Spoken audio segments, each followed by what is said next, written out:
Psalm 143, hear the word of the Lord. Lord, hear my prayer. Listen to my cry for mercy. In your faithfulness and righteousness, come to my relief. Do not bring your servant into judgment, for no one living is righteous before you. The enemy pursues me. He crushes me into the ground. He makes me dwell in the darkness like those long dead. So my spirit grows faint within me. My heart within me is dismayed. I remember the days of long ago. I meditate on all your works and consider what your hands have done. I spread out my hands to you. I thirst for you like a parched land. Answer me quickly, Lord. My spirit fails. Do not hide your face from me, or I will be like those who go down into the pit. Let the morning bring me word of your unfailing love, for I have put my trust in you. Show me the way I should go, for to you I entrust my life. Rescue me from my enemies, Lord, for I hide myself in you. Teach me to do your will, for you are my God. May your good spirit lead me on level ground. For your name's sake, Lord, preserve my life. In your righteousness, bring me out of trouble. In your unfailing love, silence my enemies. Destroy all my foes. For I am your servant. The word of the Lord. Thanks be to God. Psalm 143 is going to present us with a cry for help. And that cry for help, it's important to realize it's not based on our worthiness or the fact that we deserve or are owed help. Very often I think we think of ourselves as having certain rights and privileges that we are entitled to. That's not where this psalm begins. This psalm does not begin with a sense of entitlement. Take a look at verse 1. Lord, hear my prayer. Listen to my cry for mercy. In your faithfulness and your righteousness, come to my relief. This psalm is based entirely, this cry for help is based entirely on who God is.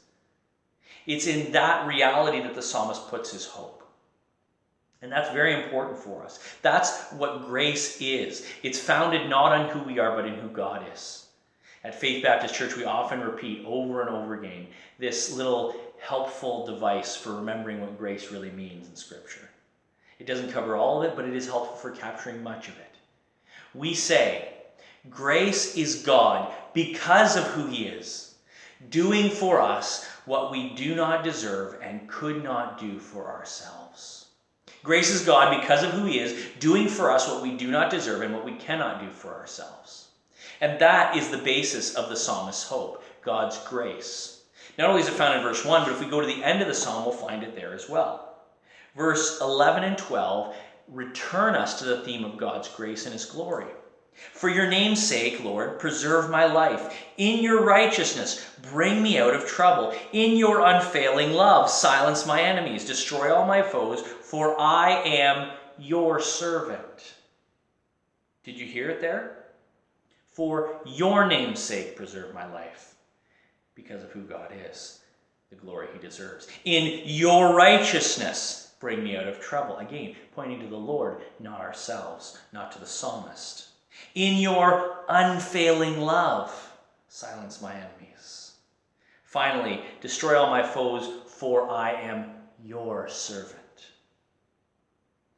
The appeal is not to our worthiness, but to who God is, the power of his grace. I'm not making too much of this idea.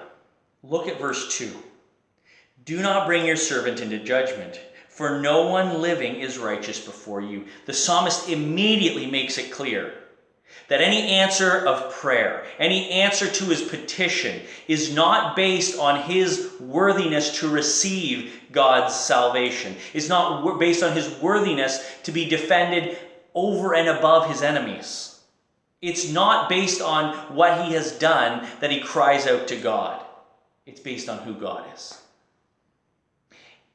And our prayers stand or fall on this understanding. You cannot bargain with God It doesn't work. It was never intended to work that way. If you're anything like me, and I remember specifically in my teen years praying prayers like that, trying to leverage my future good behavior and obedience against God's action right now.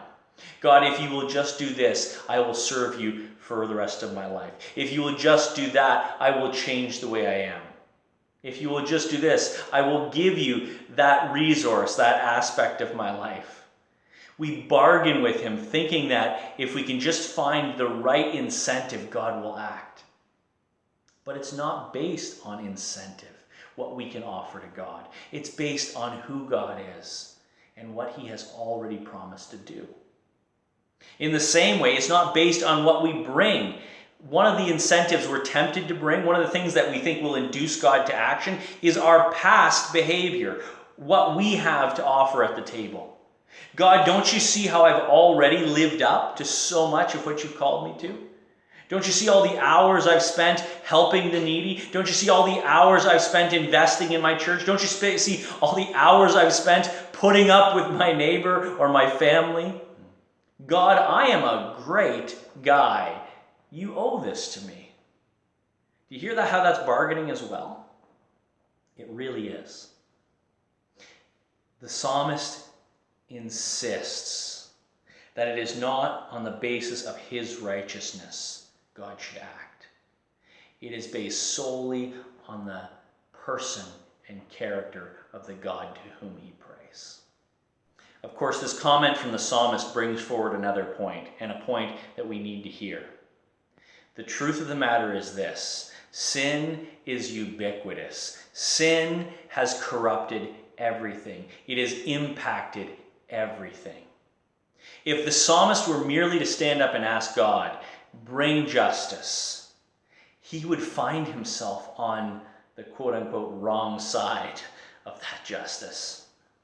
He would be judged guilty along with his enemies, because none of us has the ability to stand. One commentator points out, we didn't have to wait for Paul to tell us that all have sinned and fall short of the glory of God.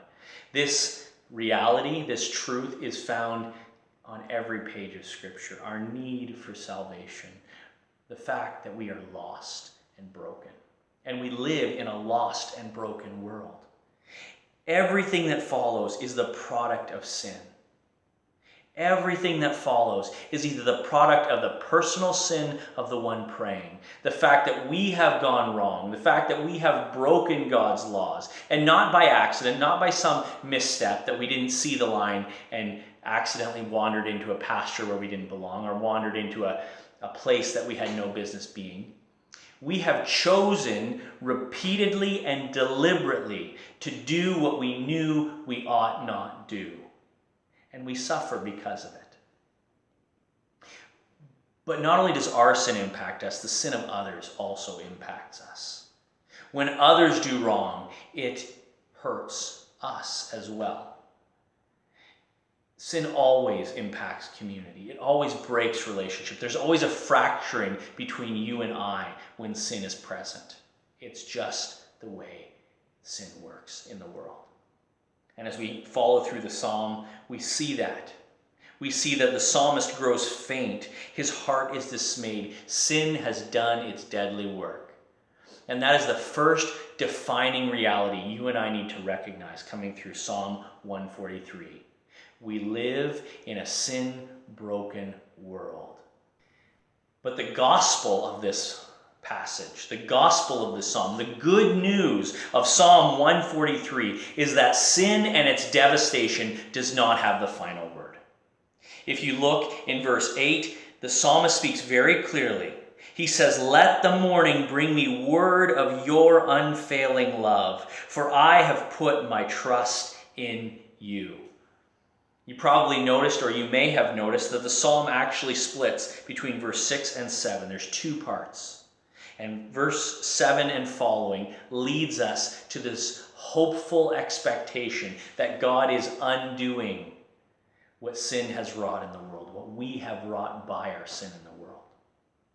And so the psalmist says he expects in the morning to find evidence of God's unfailing love, present there. He has put his trust in the God who is able to save. And that salvation is not some abstract thing somewhere out there. It is actually beginning in the heart of the psalmist. If you continue to read, you will find that in verse 10 he prays, "Teach me to do your will, for you are my God. May your good spirit lead me on level ground." Do you hear what the psalmist is asking? Recognizing that sin is the problem. Recognizing that the sin of his own life is the problem. He prays to God. He cries out to God, "God, change me." The prayer is that we would become what God has intended us to be. The prayer is that God would transform our hearts. The psalmist prays for the Spirit of God to change him. Not everyone lives in the light of this reality. We all live in a sin-sick world. We all live with the consequence of sin, its present consequences. But not all of us live with the hope of that transforming work. That can only come through the gracious work of God in our lives. Our past, our present, confession brings us peace because Christ has identified with us in our sinful state. He has died for us in that identification. He carried to the grave our sin. But also, Jesus identifies us with him in his obedience. Think about that for a second. Not only does Christ identify with us in our sin, but he identifies us with him and his perfection by his obedience. His complete obedience. And we have begun to walk that path even now. Our present and future hope is in the transforming power of God to change us into what we ought to be, to identify us more and more. And I don't just mean this in an abstract sense. I mean this in a practical, real, living sense. That God is identifying us. We are becoming like Christ more and more every day with each encounter. We have begun to walk the path of this new life. And every single step is sustained by his grace. Which is why the psalmist calls us to remember what God has done, and he calls God to remember his promise. For your name's sake, Lord, preserve my life. In your righteousness, bring me out of trouble. In your unfailing love, silence my enemies. Destroy all my foes, for I am your servant.